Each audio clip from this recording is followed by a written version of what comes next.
One డేలో అమ్మాయిని recover చేయడం చాలా బాగా అనిపించింది.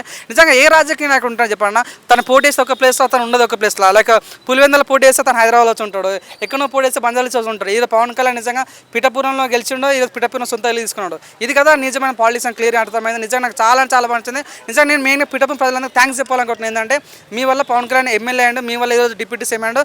నేను చాలా మంది ఫ్యాన్స్ కూడా చాలా హ్యాపీ ఫీల్ అవుతారు అన్న. అసలు నేను పవన్ కళ్యాణ్ సినిమా చూసి ఫ్యాన్ అవ్వలేదు. ఒకటి పవన్ కళ్యాణ్కి 22 సీట్లు 21 వచ్చినాయి, బట్ వైసీపీకి 11 వచ్చినాయి. అంటే ట్రోల్ చేసే వాళ్ళందరికీ ఇప్పుడు సమాధానం 100% నిజంగా ఎవడెవడో ఏదేదో మాట కొడలు మన ఏంది రోజా అయితే నువ్వెంత నీ స్థాయి అంతా నువ్వెంత ఆఫ్టర్ ఒక కమెడియన్ నువ్వు పవన్ కళ్యాణ్ పట్టుకుని ఆ రకాన్ని అసెంబ్లీ గేట్ దాటని అన్న ఈరోజు అసెంబ్లీ గేట్ బద్దలు కొట్టుకుని లోపలికి వెళ్ళాడు. కొడలు ఆయన అయితే వాడు అసలు నిజంగా అసలు ఏమంటే సాగర్ తినేటాడు, గుట్కా తినేటాడు పవన్ కళ్యాణ్ మాట్లాడాడు. నిజంగా వాళ్ళందరూ కన్నారు. నిజంగా ప్రజలు తీర్పిచ్చిన తీర్పు చాలా మంచి తీర్పు అన్న. నిజంగా చాలా బాగా అనిపిస్తుంది. నిజంగా మన స్థాయి ఏందనేది మన ఓట్ బ్యాంక్ వల్ల తెలుస్తుంది. అంత మాట్లాడినా మీడియా ముందు మంచి మాట్లాడినంత మాత్రం మన లీడర్స్ కాలేమో. నిజంగా పవన్ కళ్యాణ్ అనే వ్యక్తి ఈరోజు చాలా సక్సెస్ఫుల్గా అయ్యారు అన్న. మాకు అందరికీ చాలా బాగా అనిపిస్తుంది అన్న.